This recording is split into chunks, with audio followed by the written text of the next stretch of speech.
see me good? I'm not slouching, am I? Look okay? Am I live? We're live. Not yet. We're live. Hey, family, welcome. This is Shannon Jackson, your resident host of Living Your Life Without Limits. Thank you so much for tuning in today. I'm excited to bring you this special live episode titled Boredom in the Bedroom. And this episode came about because of the viewers, you, the listening and viewing audience. And so today I want to welcome you in as we have two special guests that's going to be helping us answer the questions. And I want you, the viewers that are tuning in, to make sure you put your chats in. But we've had some great questions come in that's going to start off this show. But I want to introduce my esteemed guests. First, I have our resident therapist, our sex therapist. Not only is she beautiful and talented, she has been on this show multiple times, and she was one of the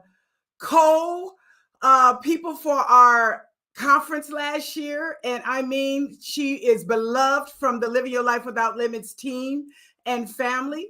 And that is none other than Dr. Shannon Chavez. Thank you so much for joining us today. I'm so excited to be here. Thank you so much. I also want to introduce our second guest. He's a marriage family therapist, and he has also been a former guest on the show talking about men and domestic violence, and did an excellent job with breaking that down to us.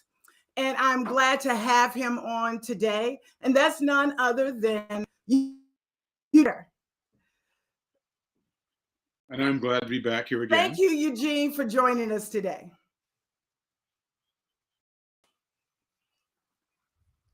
All right, so how are we going to do this, family? Before we open it up to the live people, and again, once again, please join in and bring your conversations and your questions, because this is for you. So many people ask me that I need to talk about more about sex and sexual health. Yay. So this is our first episode on this and our first time doing a panel. So I want to hear from you, and we want to get down to this. I also want to say viewer discretion is advised. So if you have any babies or young ones that should not be listening to the content of this, please put some earphones on or make sure you remove them from the room. I don't want to offend anybody, because we really want to be very transparent and be able to get to these questions and also answer the viewers and listening audience questions as well. Okay, so without further ado, I'm going to introduce the first question, and we're going to have Dr. Chavez first start with answering it, and then Eugene's going to follow, and then we're going to go from there. All right, so the first question comes from RJ. RJ says, I have been married now for 5 years, and nothing's going on but the rent. My husband is a very nice guy, but non-functional, meaning sexually. He cannot get it up. It's not my words. This is RJ's words. And he cannot get it up, and he cannot even please me orally. We've discussed it. We've gone to counseling, and there has been no change. What do you suggest? My screen has frozen with the questions here. All right. Bear with me for a moment. This one? As I am beyond tired. All right, Dr. Chavez, we're going to throw this first one to you. All right, let's dig in. So first off, she's describing some issues with performance, so physiological issues, maybe erectile dysfunction or difficulty getting an erection, and also not being very satisfied with oral sex. So those are kind of two separate issues. Let's take the first one first. I think with erectile dysfunction, the first thing you want to do is get a medical rule out, because there can be a physiological issue going on. There can be issues with maybe medication that they're taking or other health issues. So I always recommend getting a medical rule out first, because you could be doing a lot of psychological work and nothing could be helping. So you want to rule that out first. And if they say that there's no physiological issue, then we want to look at what are some of those psychological factors coming up. Now, sex takes a lot of trust and safety. So if there is any conflict going on in the relationship, pressure, unrealistic expectations, then it's going to be harder to be able to get an erection, so to speak. So I think that we want to create a really safe space for sex to happen. Now, there seems to be a lot of focus on what the partner wants to experience, right? I'm not getting what I want or need. So we went to counseling, maybe we addressed it. But what I'm curious about is the feedback going on between the partners. Are we talking about things when they feel good? Am I letting my partner know when I'm enjoying something? What I find with a lot of couples is they talk about the problems, but they don't talk about the pleasure when things are actually working. So we get in this mindset that sex is always going to be a failure, or it's not going to work, or it just creates a pressure point for going into a sexual situation. That could be causing the erectile issues. That could be causing even the anxiety around oral sex. So what I'm feeling might be going on is a lot of anxiety and not enough relaxation. So before going back to counseling, I would recommend that this couple talks to each other, just has a conversation out of the bedroom about sex. Let's talk about what we like. Let's talk about what's working. Let's talk about what's changed over time, so that we can normalize that and start with a really clean slate and start slow. I would probably recommend that this couple don't go into intercourse right away and start focusing on sensual connection. Can we enjoy being in a space together, touching each other and kissing and starting slow? And then you can ramp it up to better sex. But that's what I would recommend as a good place to start. Yeah. One of the things, thank you so much for that, Dr. Chavez, but I was looking at some of the notes here. The person says, I'm ready to get my back blown out. So it's like she's at the height of, I hear what you're saying. I'm playing devil's advocate here. I hear what you're saying, but I'm tired now. So what do you want to add on that, Eugene? She's saying, I want to get my back blown out now. Dr. Chavez is right. These are things that can be something that is a serious issue, but she's saying, she ends it with, I'm ready to get my back blown out. So that is going to take time for all that to happen. So what do you suggest? What that phrase means. It speaks to what Shannon mentioned. Touched on. It's a. Let me explain the phrase for you before you answer it. Okay. It's kind of like in a slang way. I want to be slayed. I want to feel everything, and I'm so exhausted that my back hurt. My back hurt. that somebody made me so satisfied that my back is now hurting. Well, so just so I can clarify what she's referring to in a clean way. Yeah. So I really agree with everything that Shannon had to say. I would add to this, maybe piggyback on what Shannon said. This phrase suggests pressure. I'm really concerned about whether they have created a self-fulfilling prophecy, an expectation of failure, which that can be very persuasive, and people just buy into it. And so one of the questions, in whether they talk to each other, whether they talk to a counselor, how do they change this expectation? But another question I have, and it touches on the question of physiological or not. The question is, was this always the way it was? Were they ever in a sexually fulfilling relationship? Number one. And if that's true, when did this change? No, in the one case, if it was always like this, it may suggest a more physiological issue. But I also have this question, can capable of erection when he's not with her? In other words, does he masturbate? And does he get erections in masturbation? Which says something about the physiological underpinning. What is the quality of their communication with each other? Communication between a couple about sex can be very, very sensitive and very delicate. And I wonder if there are some things that either one of them wants that they can't find enough safety to say, I actually want you to do this, or I want you to do that. That can be frightening. Like, Shannon mentioned shame and safety. I just wonder if part of that is going on. And I also wonder if they have tried Viagra. The kind of thing to do. We don't know what they've tried. We've tried counseling, but we don't know what else they've tried. So that's another just off the top of it's just that's how.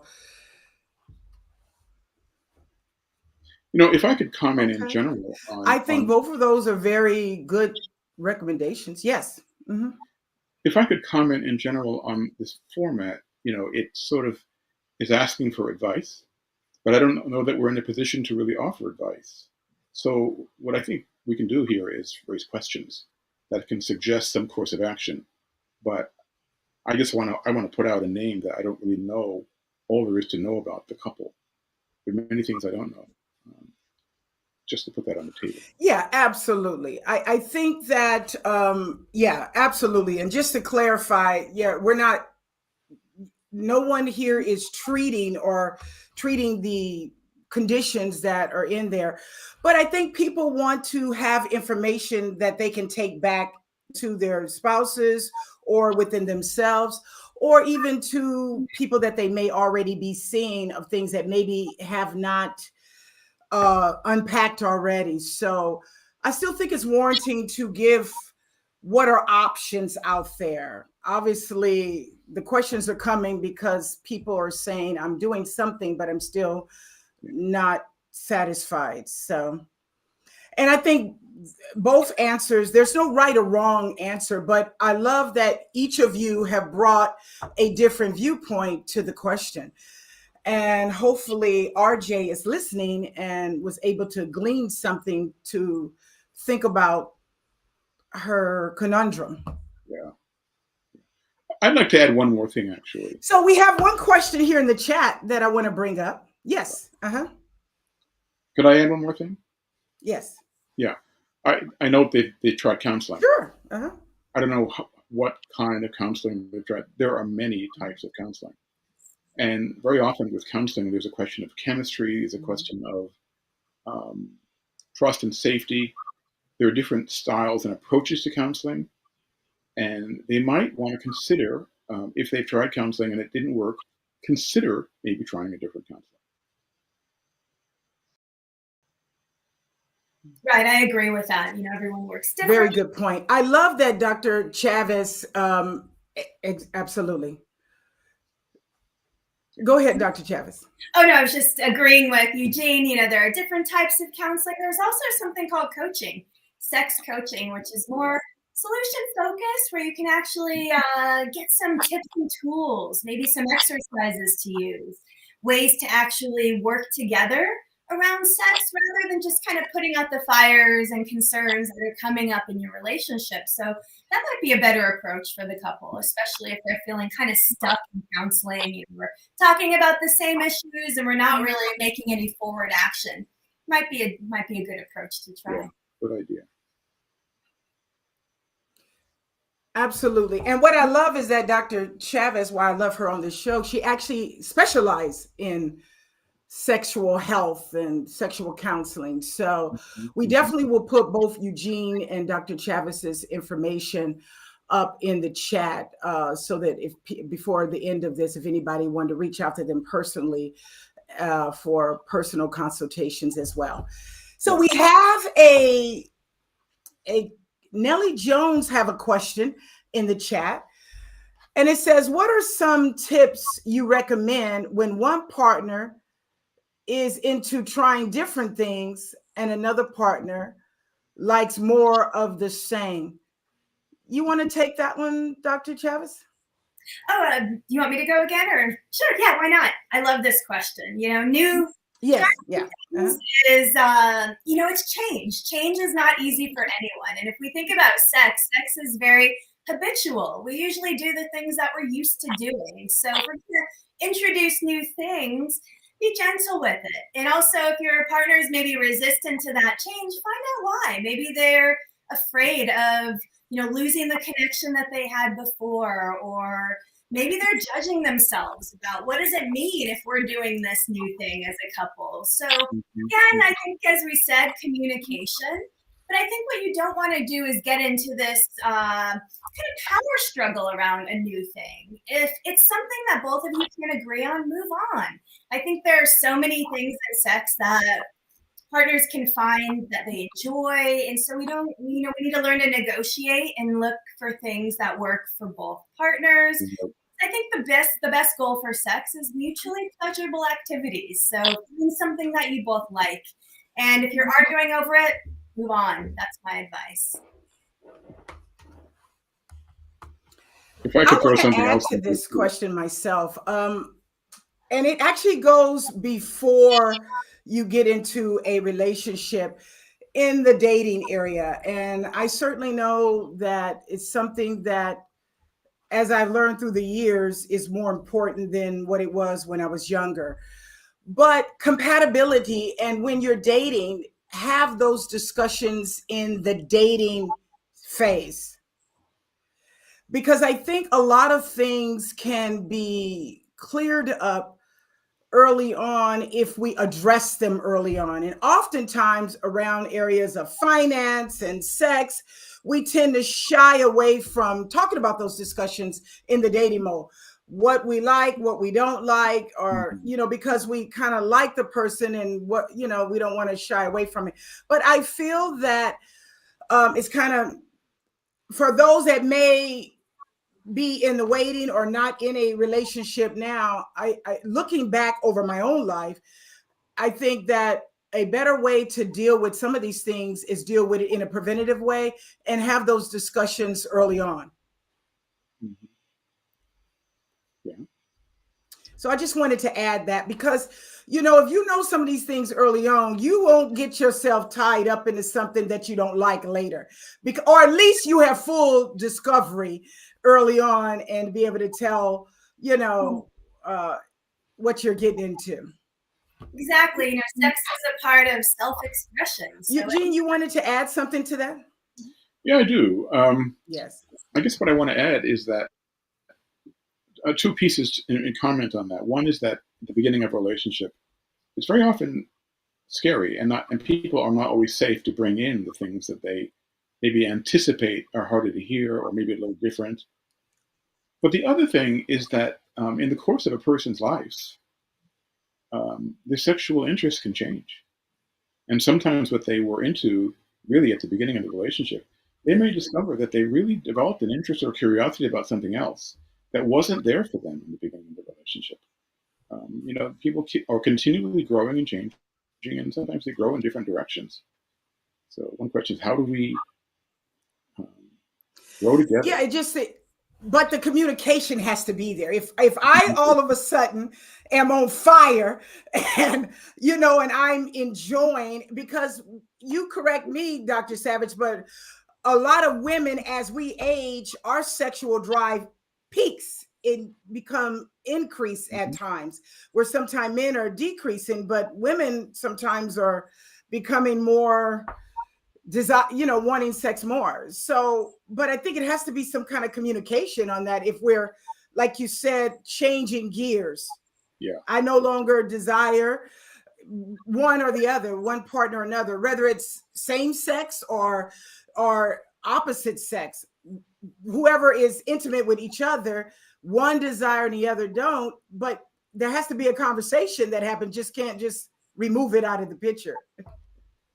Right. And you said compatibility earlier, and I just want to comment on that, because most couples will have differences in their sexual interests, if not all. We are very diverse in what we like, and it's going to look different. So it's not about we have to have the same interests to be compatible or have a healthy sex life.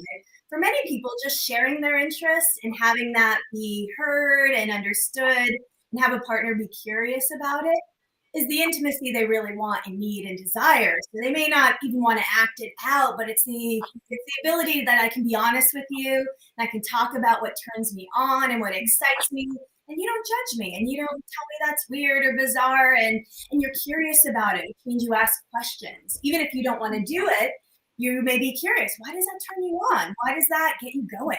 Why does that get you all hot and bothered? So a partner being interested in what you feel in terms of desire is part of what can be even the novelty in a relationship. Having that conversation, as Eugene says, it changes all the time. I think it even changes daily. You know, our hormones, our mood, our stress levels, what we ate the night before, all affect our desires. So we want to get open and used to having the conversation around changes and newness. And, you know, it's kind of like everything we do. There's always things changing and evolving. Any questions on Instagram? Facebook? Facebook. Because we have another one on YouTube. Thank you, Dr. Chavez, for that. I just want to make sure we're getting to some of the questions. Do we have any questions on Facebook? Okay. Okay, we have another one here from Nellie Jones again. She said, I recently lost weight and noticed that since the weight loss, he wants to have sex all day, all the time. Prior to that, it was a dry spell. Now I'm tired, but I don't want to complain. Be careful what you ask for. Eugene, why don't you take the lead on this one? Well, I mean, I'll start with saying that, you know, at all points in a relationship, especially when there's a mutual relationship and they really do enjoy each other, they have to respect each other's no. No has to be, you know, consent is essential. You cannot make it work without consent. And I don't know how difficult it may be for her to be able to say, no, I'm not in this right now. And to, you know, set her pace, because people are often at different paces. And one wants to have sex more than the other. One wants to have a certain kind of sex more than the other. They have to work that out. And there has to be a matter of, as we've all been saying, communication. And communicating no around sex is so important. You know, I wonder if she struggles with that. I wonder if her partner struggles with that. I wonder if, you know, but also there's yeah, I mean, that's the first thing I want to say off the top. And pacing, communication. Thank you for that. I think. Mm-hmm. Yeah, go ahead. Were you going to say something? I just want to play devil's advocate for a moment on that. What you said is very important here. With it has to be consensual for sure, for both parties and wanting it. But then there are some people that says the no is no all the time. Not in what she is saying right here, where she noticed a difference with the weight loss. Right. Because that brings up another question within itself, that oftentimes, you know, people will say, I think I was just sharing this with Dr. Chavez not too long ago, that someone was sharing with me, a viewer was saying that, you know, they never say I'm not attractive. They say I like you as you are. I accept you as you are with your weight, but the desire is definitely different. And as soon as you lose weight, you see a difference in that person's drive or desire for you. So that's a real thing that I think many people, especially women, face in relationship all the times. When they gain weight, oftentimes their partners are not as engaged in the area of intimacy. So that's one part of it. And then the other part for men, some men will say, and I've had men say to me that, well, no, 1 month is one thing, no 6 months. What about no 4 year? When is it ever going to be a yes? So that goes into a deeper issue, I think, on that. That well, there's for something, sure. you know, than just I'm tired. You know what I mean? For sure. You want to speak to that, Dr. Chavez? If I could finish, it sounds like in this case that's not what's happening. That she does want sex, but it's not. She still has to be able to say, not today, maybe Sure, tomorrow, after, but you got to be able to set Absolutely. Not in this. I just kind of segued into something else. Yes. Yeah. Yeah. Yes. I agree with the consent. Absolutely. You know, if you're saying no all the time, that's more of a power struggle, right? There's a reason why Definitely. maybe you're trying to get a reaction from your partner. You're trying to get them to kind of mind read what's really going on with you instead of just saying it. So it could be an opportunity to address some deeper issues. Because as you said, Shannon, that's absolutely what's going on. There's something else happening in the dynamic, and sex is kind of the result of what's going on, and so that becomes the power struggle. But I want to make a comment about the body image issue. You know, when your body image changes or you lose weight and your partner's more desirable, what I tend to notice is, you know, when people do make a change in their appearance, they maybe feel more confident. They dress differently. They may be expressing themselves differently. Sometimes when we gain weight, we do the opposite. We might cover our bodies more, even our posture changes. So it could be that your partner's picking up on some of the confidence change, even your energy change with that weight loss. So it's not about, you know, the comparison of, you know, I'm more attracted to you now than I was then, but it could be just how you're showing up differently and your partner notices that. And so it could be important to ask, you know, what are you noticing about me that's different? Not just my weight, but inside as well as out. You know, I notice you feel more confident, or I notice you just appear more like you're feeling better. I mean, things like that can be helpful to address so it doesn't feel like you're being objectified in some way that doesn't make you feel good about your sexuality. Yeah.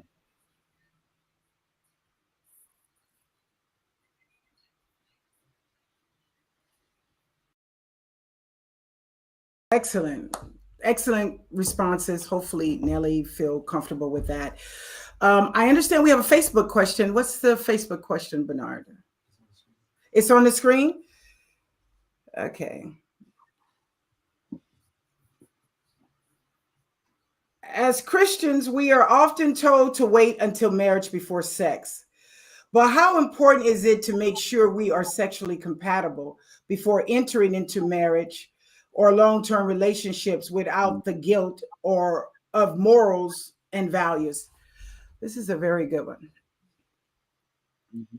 Eugene, do you want to answer this one? Or? Well, I'll take a stab at that. You want to start this one, Doctor? Eugene, you want to start this one? I'll start this one. Let me start off by saying that, you know, outside of religion, it's certainly important to know that you have some kind of compatibility. And I suppose it matters what your religion tells you about what you should or shouldn't do here.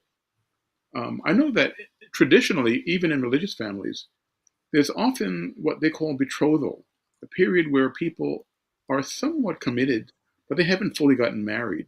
And they have some permission then to experiment and get to know each other. Maybe take precautions of some sort, although that may also be complicated. But, you know, to get some chance to learn about each other and their compatibility. Without that, you know, you're taking a gamble. It can be risky. It's much more common for people to experience each other before they make the full commitment to each other in other ways, but also sexually. But again, religion can make that more difficult.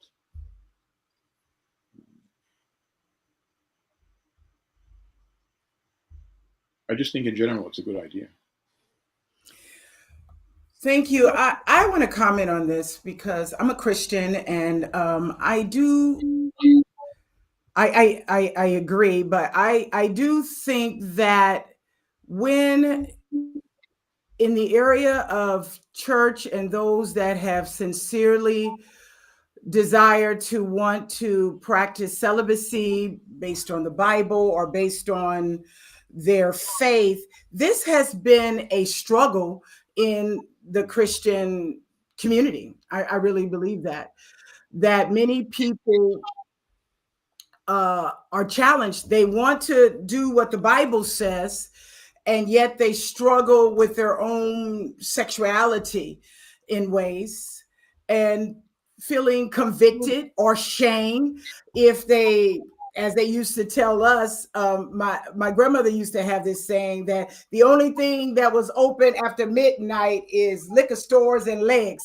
So, if you roll in the house after midnight, we already know what you was doing because you don't drink. So, there could be so much conviction around there that it carries a lot of psychological weight, and people are stressed, not just in singleness, but even when it comes to marriage. People are sometimes very unhappy in marriage, and the area of sexual health plays a role in that unhappiness, and they struggle to stay in those relationships. There may be other dynamics as well, but they struggle to stay in those relationships because they don't want to be excommunicated from their church. They don't want to be excommunicated from their family, or they wants to live their life and be authentic to who they are, but because of this, they stay in there, and often people are miserable. They're struggling. Well, They're well, suffering. I want to throw something else in here. There's the question of the intimacy between the couple, the members of the couple, but there's also the question of the intimacy between each person in the couple and their God. They have to really, no one can really tell them what the right thing to do is. They have Exactly. to search their soul, and they have to address this in the best faith they can with their understanding of God, a God of their understanding.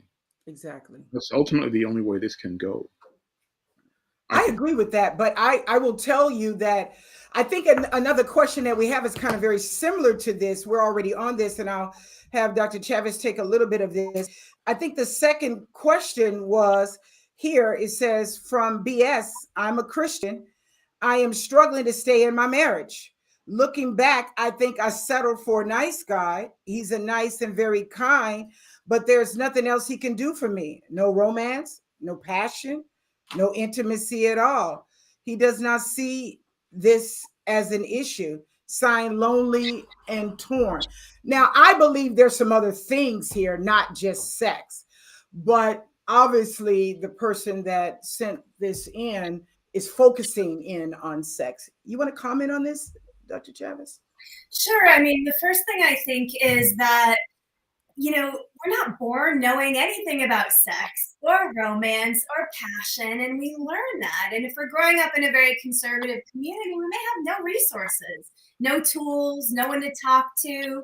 We've had zero sex education. And because we naturally have egos, it might be maybe embarrassing to ask for help, or especially as a man, finding support in community from other men to learn about and give yourself permission to understand your sexuality. So even though you're coming from a faith background, it's still important to know your body and how your body works, and know some basics about sex going into a relationship or marriage. That way, when problems do arise, it doesn't create avoidance, or it doesn't create ignoring problems and not looking for solutions, but it allows for, again, communication. Right now in this example, it sounds like he doesn't see that it's an issue, but she does. So there's obviously a disagreement around whether or not they're going to prioritize this in their relationship, but maybe talking about the values they have. What are the values around their marriage? Why this is a priority for them to address it. Right. Maybe sex is the symptom, but as you said, there could be other things going on, and sex again becomes the casualty of what's the real problem. But it could be other things. Maybe they're not aligned in their values. Maybe their lifestyles are not promoting good intimacy, especially physical intimacy. So there could be some things that could be looked at before kind of looking at it as a deal breaker in the relationship and a problem in marriage that could be addressed more easily. Kind of look at sort of the global issues going on in their relationship and realigning your values. What's important? What makes this marriage worth fighting for? Which a lot of couples may not be able to identify that, and throw the towel in too early. So here's another question. What are ways to improve the sex life when the physical appearance has changed the attraction over time? You want to take that, Eugene? Yeah. The sex life. I mean, some people think of the sex life as intercourse and orgasm, and that's pretty much it. That's certainly important, but that's not the whole story. And there are very important parts of what we call the sex life that don't necessarily involve those things. They do involve physical touch and tenderness and closeness, whether they hug, whether they kiss. I guess I wonder, if people pay attention to those things, their affectionate intimacy, whether that there's some relationship to whether they can go further and become more sexually intimate, and or whether they can find more fulfillment in non-intercourse kinds of uh, physical intimacy. Especially as people age, that's sometimes the thing that happens.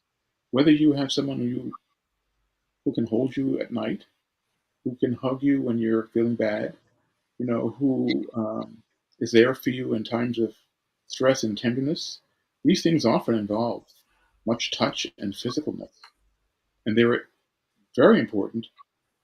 In some ways, they're even more important than sex. Dr. Chavis, you want to add anything to that? Yes, I couldn't agree more. I think all of that is absolutely on point. And, our bodies are constantly changing. In sex, our sexuality doesn't age, our bodies change. So we want to remember that we could be putting expectations on ourselves again, spectatoring, as we call it. We're paying attention too much about how we look rather than how we feel. And that's what sex is about. Sex is about activating our senses. It's about feeling good. And what I find is when there's all that pressure and expectation, we're not having fun anymore. We are making it too mechanical. And, we have to remember pleasure is the measure. And I think couples forget how to experience pleasure together. And that can be very non-sexual, as Eugene said, touching, enjoying a meal together, dancing. I don't know how many times I recommend couples just listen to some music, move their bodies around a little bit, and just get some energy going. I think that we can definitely think outside of the box when it comes to sex, and maybe together as a couple redefine what is sex to us. Maybe intercourse is one part of it. Maybe it's giving and receiving pleasure. Maybe it's kissing. I don't know how many times I hear that from couples. We don't kiss. We don't passionately touch. It goes from 0 to 60, and then we get disappointed if sex isn't perfect. So we definitely need a build-up. We have to create our own eroticism, and that requires thinking about it, feeling our way through it, and taking our time. I also want to add that I think it's important that you enjoy each other as people, that there's an underlining respect and friendship and enjoying each other's company. There's many times where people are together in name or in titles, if you will, but they don't know each other. They don't get to know each other as individuals. And when you have a foundation, in my view, where you enjoy each other's company, whether it's in an intimate way or, as you say, in cooking or just laughing and enjoying, whatever you do becomes more beautiful with it. But you got to first get to know each other and enjoy each other's company. Have conversation. This person should be your friend. Even sometimes I would even venture to say one of your best friends, because I've seen many couples and in healthcare and some of the most beautiful relationships that has been married for 70 years, 80 years, and 90 years, and you still have them flirting with each other. It starts on friendship. They literally enjoy each other. They are each other's friends. They enjoy spending time with each other. So I think that plays an important role in the area of intimacy. But if I don't like you and I'm just with you, then intimacy is either going to be, my view of intimacy is going to play a role in that. Let me just say that. All right, I'm going to move on to the next one. Any other questions from Facebook or Bernard on YouTube. I don't want to miss any of the questions before we go back to one of these. I hope the people are enjoying this because we're doing this for the people. So some really good knowledge is coming out of this from these wonderful therapists that are working with people on a day-to-day basis. Which one? In your chat. Chat. Dr. Porter, do you have any tips for other men to stay energized? So this is directed towards you. To stay energized. In Yes. terms of sex, I would say in general, to stay energized in terms of sex, you got to stay energized in terms of life. They didn't say if it's in terms of sex or not. Just Well, I'm assuming it's that because we talked about boredom in the bedroom. But maybe Nellie Jones can let us know, is that in terms of sex? They're asking the question.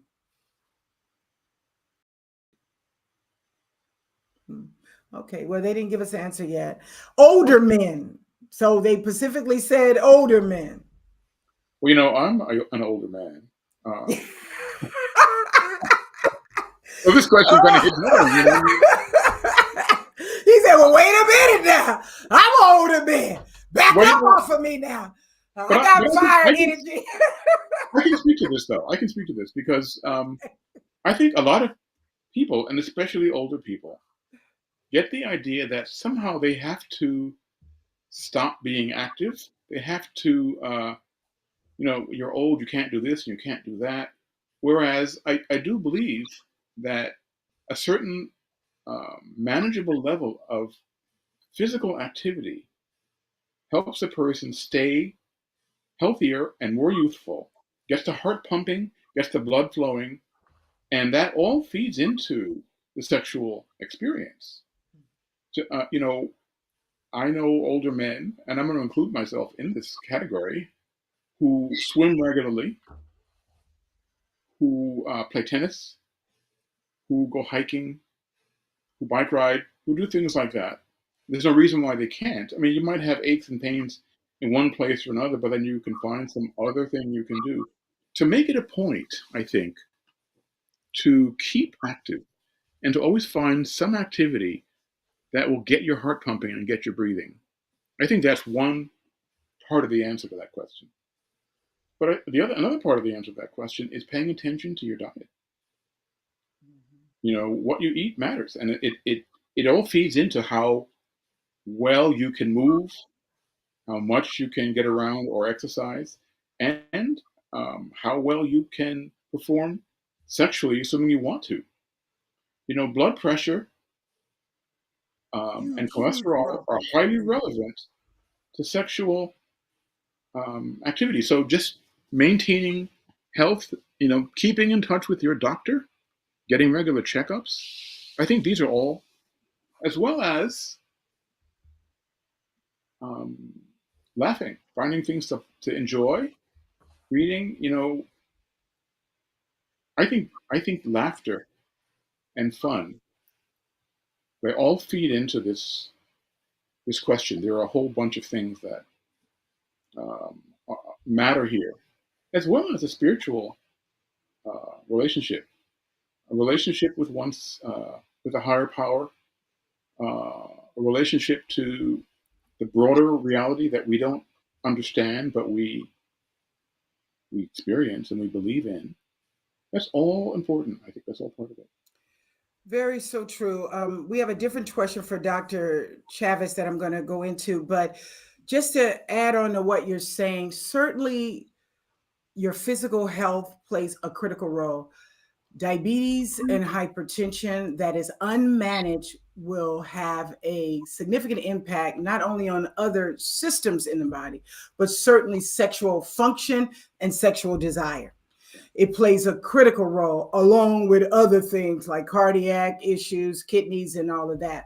But staying on point with this topic, taking care of your health and managing pre-existing chronic conditions is so important to having a healthy sexual relationship with yourself. Having your body be in good sexual health is what I wanted to say. So Dr. Chavez, there's a question here for you. it says, are there some recommended foods that can increase libido? Ah, yes. Everyone wants to know, what are the aphrodisiacs? What's going to make me feel good? Well, let's remember what libido is. Libido is life force. And like Eugene said, what we're eating and putting into our bodies is probably going to affect libido more than anything. So anything could possibly be an aphrodisiac, especially if it makes you feel good.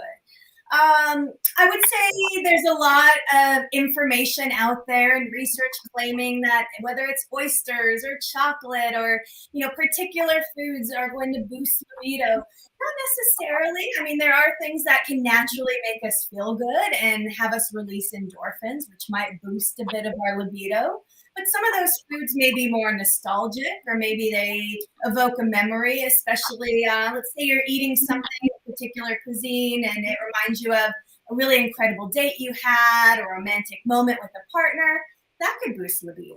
So I think sometimes it's things that obviously that we enjoy, that make us feel good, that aren't going to make us feel heavy in our body. Again, I always recommend, if people are going to enjoy a meal as a date night, to have sex before you go out for the meal. That way you can enjoy it, indulge, and you don't have to focus on, am I going to be too tired afterwards, or am I going to feel bloated or uncomfortable in my body? So that's kind of my answer. I know there's no particular resource around, this is going to make you feel more sexual, but I would again say healthy foods, things that feel good, that are going to give you energy and that are going to give you nutrients, are probably going to be better for your libido. There's a thing that goes around that oysters plays a big role. Is that true, or is there any research behind that? You hear that all the time. People just chucking down oysters. I think it has more to do with the texture and the ritual around eating an oyster that's very sensual, and maybe it reminds people of certain body parts. So I'll just leave it at that. Yeah. Okay. That makes sense. So here we're going to take another question as we're nearing to the end of this first session on there. And this is coming from a man. It says, my girl wants me to use a condom, but I'm an older gentleman. And by the time I put the condom on, my dick has gone soft. What do you recommend? Signing, let's get it on. Well, he's an older gentleman, and I want to start off with saying, aren't we all? All right, Eugene, we're going to let you take this one, man. Give us a male perspective on this. Well,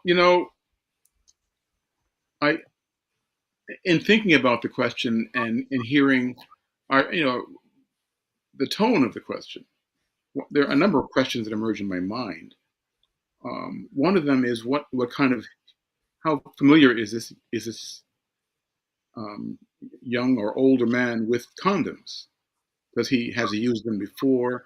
Is he familiar with them? I wonder if it's helpful for him to get some, just specific information about condoms. The first question that emerged in my head is it too small? Is the condom too small? And, there are different size penises, or dicks, if you like, and there are different size condoms. And sometimes people just don't pick the right size. That's one thought. But another thought I had on this was, what is his attitude towards condoms?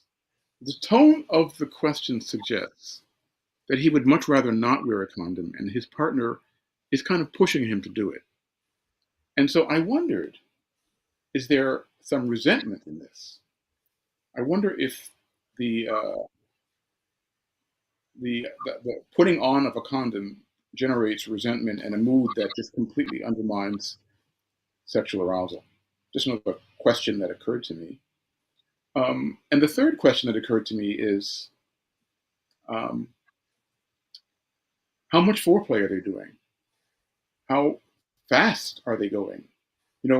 I think it's a general statement, and I imagine that, Shannon, you might agree with this, is that going slow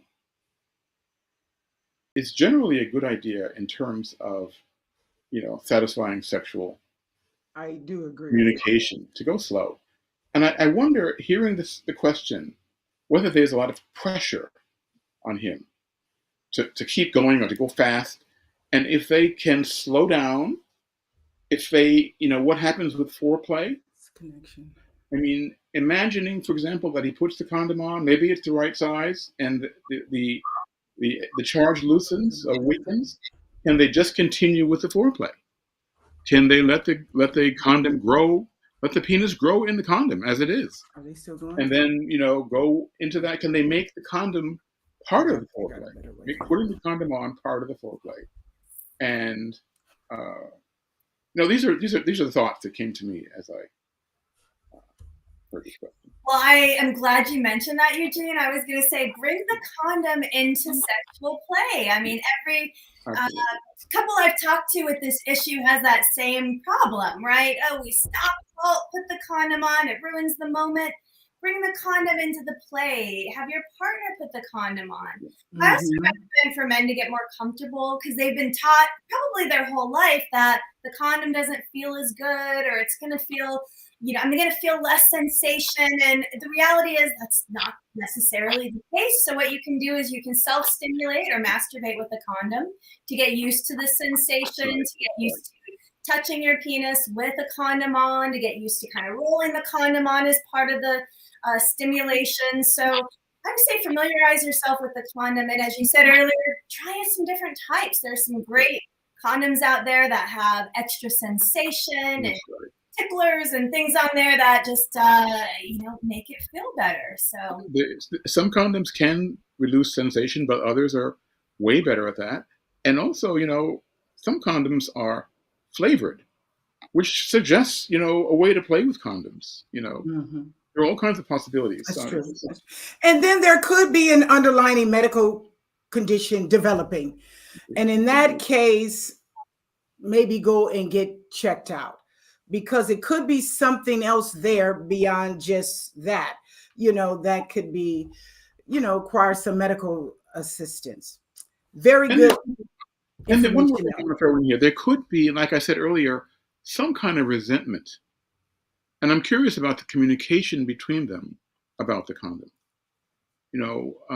I can see why someone might want their partner to wear a condom. But, if their partner has some kind of discomfort or feelings about it, it matters how you handle those feelings. It matters how tender are you? How communicative are you? How do you make that worthwhile?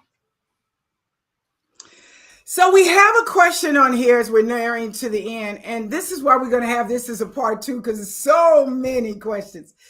Here's one that says, how do I get my man to be open to the idea of allowing me to eat his groceries without feeling that it is not masculine? So I'm sure you, Dr. Chavez, know what this is. Well, let me explain what it is. It's a urban thing.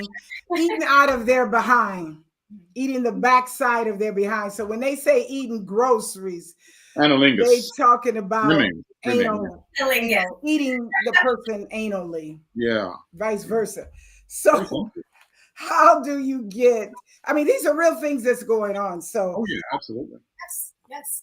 Well, the first thing is to have a conversation about how to do it safely, because I know that there can be questions.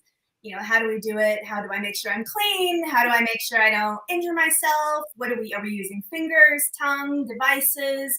Are we going to use lubricant? So part of that communication is preparation. You want to be able to say, do we have everything we need for anal play of any sort? Do we know how to take care of our own body and our partner's body if we are going to engage in this play? And if we can't have that conversation around it, it probably isn't a good idea to engage in that behavior. And also, like we said in the previous question, if there are feelings coming up around it, maybe holding some space outside of the bedroom to talk about that. Maybe it has nothing to do with gender or masculinity or any of that. Maybe there's just a fear, is it going to hurt? What's going to feel good? Maybe I don't know if I'm going to like it or not, or what to ask for. So have those conversations before going into sex and prepare beforehand so that both of you feel comfortable. And if you don't feel comfortable, as I said before, move on to a different activity. There's plenty of parts of the body to play with. So I would find something that you can both enjoy. Any comments on that, Eugene? Oh, I'm just loaded up with comments. Because I'm going to give you both. We're almost in with this. I want to get one final thought on that before I close this session. Well, but it's happening. I mean, we're in the generation now. We're in the time now that people are exploring all kind of things as it relates to sex.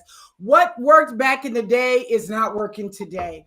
And I think that it's good to have the conversations because we need to have understandings and respect and, know what we want and what we don't want and be in a position where we're okay to say no or be involved with somebody that's into what we're into. Right. Well, I do want to say, the word masculinity, it has all kinds of different versions for different men, but a lot of men have this association with anything anal and gay penetration, gay anal penetration. I don't know if that's been named, but to just sort of clarify what this is. And I also think it may mean for some people a question of hygiene or cleanliness. He may feel very, very self-conscious about someone going there because he thinks of that as a dirty. I made me laugh when you just said that. He may think of it as a dirty part of his body. And what needs to happen there so that it's clean enough so that he feels like it can be, he may feel like he's doing something terrible to his partner. He's polluting his partner in some way. That's not a thing that everyone does. There's different thoughts around it, Yeah. For sure. So this has been interesting. I want to give each of you a final thought on the topic before I close this out. Is there any other questions that we missed that we need to get to? Because we're about a few minutes for it. So I'm going to tag Dr. Chavez. If you were to sum up one thing to help somebody get out of boredom in the bedroom, what would that be? Communicate. I think that was probably the common theme of every question is communication. We are not mind readers. It's not your partner's responsibility to figure out what you want. It is your responsibility to take control of your pleasure. So if you want to feel good, if you want better sex, if you want to try new things, you have to communicate it. And if you don't know how or don't know where to start, that's where therapists like Eugene and I can come in to help. We help navigate the message. We help you figure out what you want and need. Right. Or talk to people, read a book. I mean, we have all these resources around us. So there's no excuse not to take control of your sex life. Right. Very good. Eugene, what would you say? I was going to say the exact same thing, but so I'll add to that, but I'll add something else.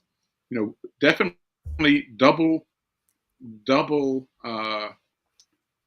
mention of communicate, the 3 C's. But also I want to add touch. Hold each other, touch each other, touch each other's skin. Because, I think our culture puts up a lot of images and it invites people to be very visual about how they approach sexuality. I wonder how many people, I know I can relate to my own experience, is that very much sexual arousal comes in with touch. For me, it's like a feeling of softness. There's a kind of tactile experience that brings with it intense sexual arousal, and it's not a visual experience. To look away from, well, not necessarily focus on the size of the body, the way the body looks, but to touch the person, even in the dark, and feel their softness or their hardness or whatever it is that you find arousing. Touch is the other thing I would add to it. Excellent. Well, I want to once again thank my esteemed panel, Dr. Shannon Chavez, marriage family therapist Eugene Porter, for their helpful insight today in navigating such a interesting and sensitive subject, because anything around sex can be very sensitive to people because everyone comes from a different walk of life, different background, and have different views as it relates to sex. And our goal on Living Your Life Without Limits is just that, for you to live your life without limits, to educate you, inform you, give you information where you can make decisions that will have you be more happier in life and reach bounds and opportunities. And sexual health is important because it's something that is either happening or not happening. And for many people, it is a struggle and cause a lot of shame and fear and stress. And we don't want that. And information is power. So thank you for tuning in. We're going to pick this back up next week. I want those of you that have questions, send them in to info@livingyourlifewithoutlimits.com. Send them in. We'll get them ready and teed up, or join in on the discussion because this is for you. People asked for it and we brought it. Thank you once again for tuning in to Living Your Life Without Limits live version of Boredom in the Bedroom. And after having all this information of things you can do, from touch to communication to devices, or trying new things, surely you can unveil and get rid of that boredom. Thank you for tuning in, and we'll see you next week. And as always, remember to love yourself. Take care of yourself, because guess what? You are absolutely worth it. Thank you, and we'll see you next week. All right. Bye.